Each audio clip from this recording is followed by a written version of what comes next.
A museum in the 209 is covering the history of the Miwuk Tribe. Cody's Caravan is in Angels Camp getting a look at this lovely collection. Good morning, Code. And I don't mean to correct you guys, but a gorgeous museum celebrates the Miwok Tribe.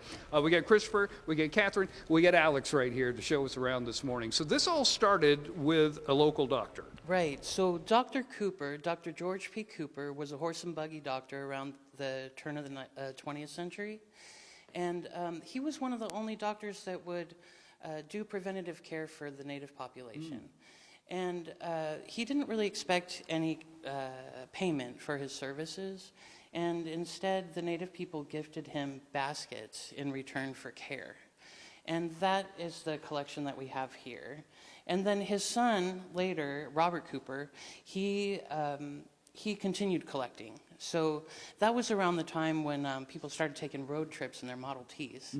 And that's why we have some baskets from other tribes as well. How interesting, how interesting. Okay, I asked you earlier, we were talking, I said, what was Dr. Cooper like? And you told me a story. Yeah. Wait till you guys, wait till you hear this. This is what Dr. Cooper was like. So Dr. Cooper, a very resilient man, he was on a call in the horse and buggy on the way to Arnold, and his driver was drunk and ran off the road and crashed the horse and buggy, and Dr. Cooper broke his leg. And then Dr. Cooper splinted his own leg and continued on the call on horseback and made it to Arnold and back.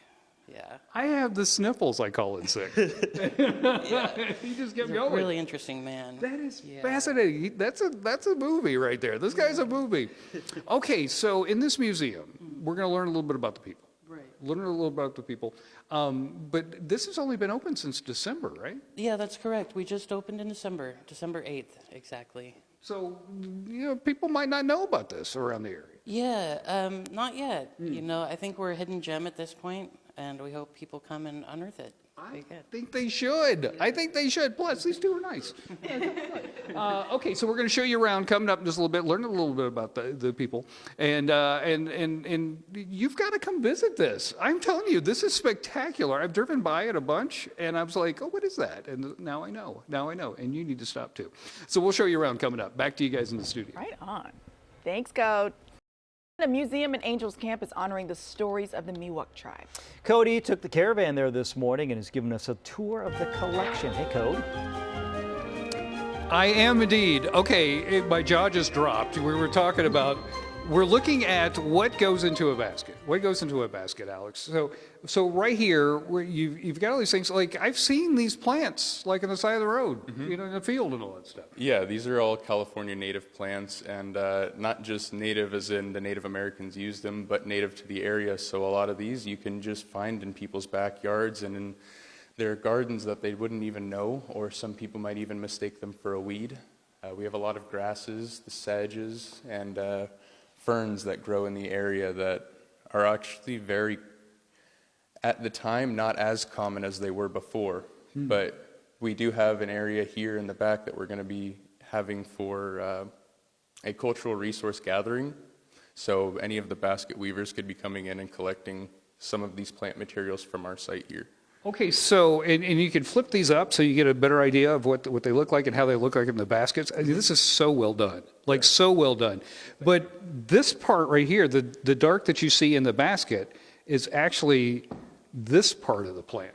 Yeah, so the rhizome from the bracken fern is actually where we get the material for the wefts, and that creates the design throughout the basket itself. And the black color is already apparent throughout the rhizome, but it also gets dyed with black walnut husks that turn it a deeper black and maintain that color over time. So the material that you see growing out of the ground isn't what we use, but it's actually from underneath. So interesting. Okay, so once again, we're coming from the ground. We're making something out of it, but part of the culture is what you made needs to go back into the ground. So the fact that we have all these pieces is kind of incredible.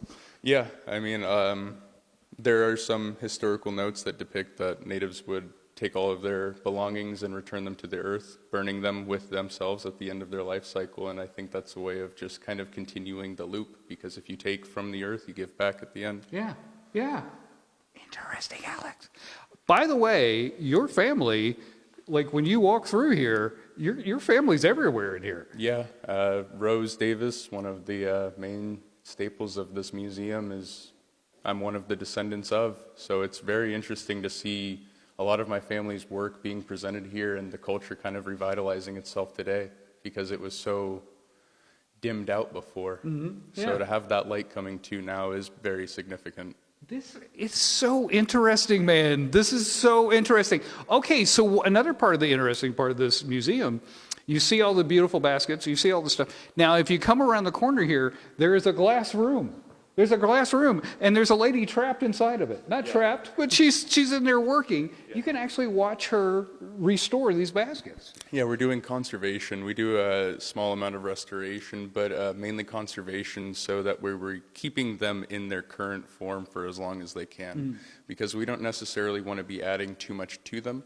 We don't want to, no painting on or anything like that, but it's just keeping them clean and maintained and having an environment for them that's safe so they don't grow any mold, mildew, or start to just deteriorate with improper handling. It's so interesting. So in the 10 o'clock hour, we'll actually go inside Catherine's box right there, and we'll talk to her about what she's working on right now, because it's really interesting. But I'm telling you, this museum is fantastic. Right off of 49, you can't miss it. You'll see the big murals on the outside, but it's the Miwok Museum and Cultural Center. Highly recommend it. Highly recommend it. All right, back to you guys in the studio. Yeah, I love this celebration of Native culture. That's awesome. Awesome. Thanks, Cody. A museum in the 209 is teaching others about the Miwuk Tribe and sharing their stories and so much more. Yeah, Cody's Caravan's live in Angels Camp this morning learning more about the tribe's history. Now, you guys know I travel all over the place. You're I put a traveling man. 12,000 miles on that Caravan since June. I'm telling you, this is one of the best places I've been on my travels. I love it. Catherine, come on over, because I want to talk about this corner over here. Now, first, this picture right here that's behind us. This is a crazy story. This is a crazy story. But as a historian here and working here at the thing, you guys were looking at pictures and everything. And okay, so just tell them what this is all about. So this picture is it's called Burning of the Digger Effigy, and it is specifically about how we as people took our name back, and Miwok actually means people. So we were always called this derogatory term, and we decided as people that we were going to burn an effigy to symbolize us becoming a tribe and the Miwok people becoming prevalent. This picture is actually taken in Ione, and I'm from Ione, and holds a near and dear place in my heart. It has a lot of my family in it. Yeah, okay, so this person right Yes. there. Who is that person right there? So it is my Auntie Ramona, and I didn't know this until an elder had approached the photograph and told us. He went through and had me blow it up, and he showed us exactly who was where. And it's really, really cool because a lot of these people have passed, and the culture and the history of the culture very much so needs to stay alive. And so these elders telling us these stories, and that this is this person, that's this person, very much so helps with I can't imagine what that was like for you when you figured that out. That was her, because she was so important to your life. She was so important to your life. Okay, let's talk about the seventh generation. This was it a prophecy that the seventh generation would explain to them? So it's always been said that the seventh generation will restore order in our culture, and that we'll make sure that everything in our culture is preserved and brought back. So it's really important for a lot of Native people. I especially encourage Native kids. It does not matter if you look Native. Make sure that you're going to elders, that you're talking to them, you're learning the stories, you're learning the culture. Preserve that. That's a really big part of who we are. Yeah, and here's a seventh generation right here. There's a seventh generation right there, right there. So you guys are bringing the culture back. It's amazing. Okay, so this is a tough seat right here. This is a tough seat, and the way that you guys have put this together, I think, is really incredible. So we give this space for people to learn about our culture and the hard things that have happened to us. We have these cards, and if you want, you can come over and take a moment and just read about some of the things that have happened to our people. And you can just sit and kind of dwell for a little bit Yes. and think about it. Yeah, it's a really good spot for if this is something that you want to be part of to just take a moment and really feel whatever you need to feel in this space, and you're kind of cut off from the rest of the gallery and you can have your moment. Yeah, yeah. I'm telling you, this is a spectacular museum. One of the other cool things about this museum is you can actually see somebody working on the baskets and restoring them. We'll show you where she does it coming up. Back to you guys in the studio. This is a great museum. You've got to come visit That is in Angels fascinating. Camp. Cool. Thank you, Code. Wonderful history. All right, thanks, Cody.